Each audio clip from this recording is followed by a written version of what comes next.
વિક્રમભાઈ શંકરિયા। હું ધોરણ 8માં અભ્યાસ કરું છું। અત્રે ઉપસ્થિત આદરણીય મહેમાનગણ, આચાર્યશ્રી, શિક્ષકગણ, ગામજનો તથા મારા વાલા ભાઈઓ અને બહેનો, હું આજે પ્રજાસત્તાક દિન વિશે 2 શબ્દો કહેવા ઊભી થઈ છું। તમે બધા મારા શબ્દો શાંતિથી સાંભળો તેવી મારી નમ્ર વિનંતી। ભારત દેશના ગૌરવવંતા ઇતિહાસમાં 26મી જાન્યુઆરી 1950નું આગવું મહત્વ છે। મારા મતે ભારત દેશના વિકાસ, વૈભવ તેમજ આધુનિક ભારતનો પાયો નાખનાર દિવસ આજ છે, કેમ કે ભારત દેશના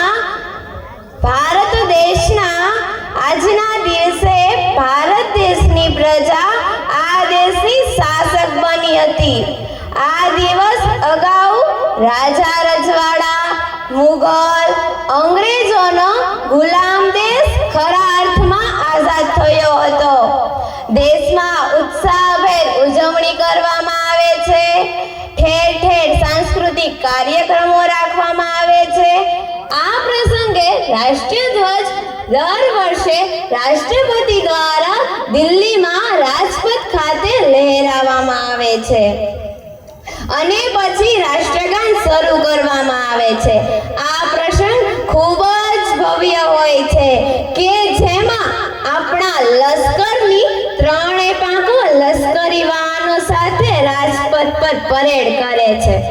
અંગ્રેજોના ગયા પછી દેશમાં કાયદો અને વ્યવસ્થા સુચારુ રૂપે ચાલે તે માટે બંધારણની જરૂર જણાઈ। તેથી તે સમયના નેતાઓએ બ્રિટનમાં જઈ અંગ્રેજોનો સંપર્ક કર્યો, પરંતુ ત્યાંથી જવાબ મળ્યો કે વિશ્વનો સૌથી હોશિયાર અને ભણેલો ગણેલો વ્યક્તિ તમારી પાસે છે, છતાંય તમે અમારી પાસે માંગણી કરો છો। ત્યારે તે નેતાઓ એકબીજાના સામે જોઈ રહ્યા।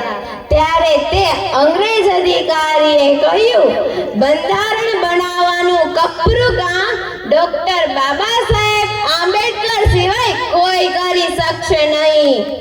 અંતે ડોક્ટર બાબા સાહેબ આંબેડકરને બંધારણ સભાના અધ્યક્ષ બનાવી બંધારણ બનાવવાનું કપરું કામ શરૂ થયું।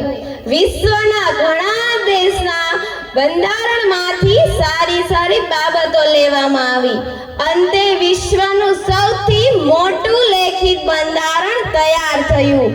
2 વર્ષ 11 મહિના 18 દિવસ મહેનત કર્યા બાદ બંધારણ તૈયાર થયું અને આજના દિવસે 1950 થી અમલ શરૂ થયો।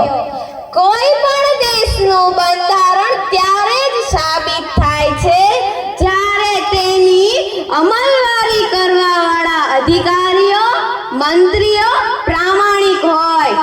આજના દિવસે ભારતની પ્રજા ચૂંટણી દ્વારા સત્તામાં આવી। આ તકે મારી આપ સૌને અરજી છે કે જાતિ, ધર્મ, સંપ્રદાય બાજુએ મૂકી બંધારણની 100% અમલવારી કરી શકે તેવી વ્યક્તિને વોટ આપો। મતનું દાન ન કરો, મતદાન નહીં પરંતુ મત અધિકારે મત